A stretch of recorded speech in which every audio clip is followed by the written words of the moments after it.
The Steelers made the right choice and this star is ready to make a positive impact on the team. It's good to have you here. Grab your coffee and let's get to the information. The Pittsburgh Steelers had a pretty decent draft in 2025 where the organization was able to address a lot of needs. The defensive line was upgraded and injected with a bit of youth. The franchise got a late-round quarterback that could develop into something special, and the backfield has improved after the organization drafted Caleb Johnson in the third round of the event.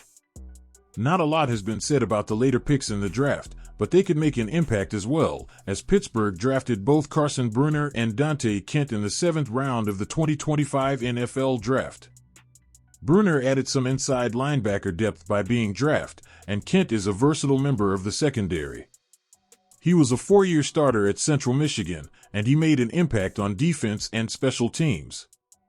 That experience and ability to be impactful in two phases of the game is what the Steelers like to see, and his film was full of it.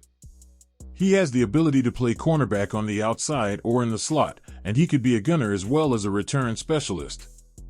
General Manager Omar Khan spoke about selecting Kent in the 2025 NFL Draft during an episode of The Standard, and he seems to have high hopes for the young defender.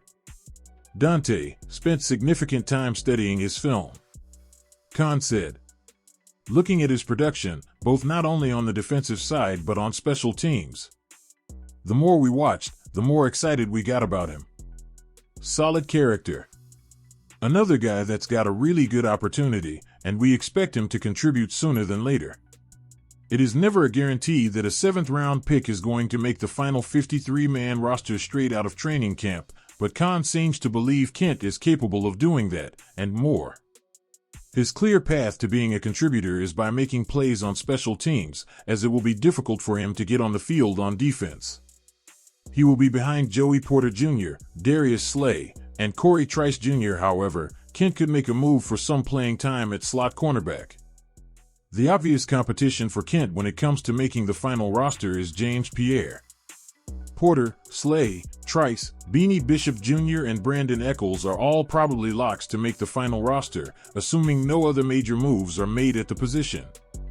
Pierre plays a decent amount of special teams, but he is not a returner. If Kent can prove he can be a valuable returner while also being reliable on kickoff and punt, it is hard to argue that Pierre should earn a roster spot over him.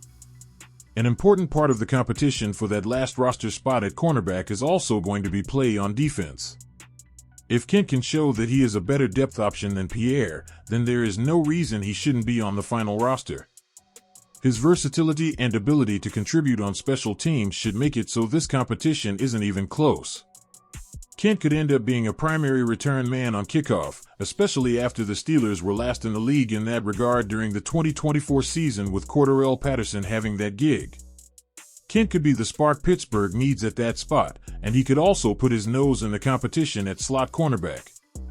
Bishop took nearly all of the snaps at nickelback throughout minicamp, but Kent and Echols could both be seen as options in that spot if Bishop begins to struggle at all.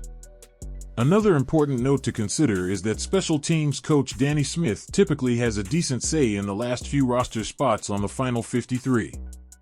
These are typically guys who will mostly only play on special teams, which could be important for Kent.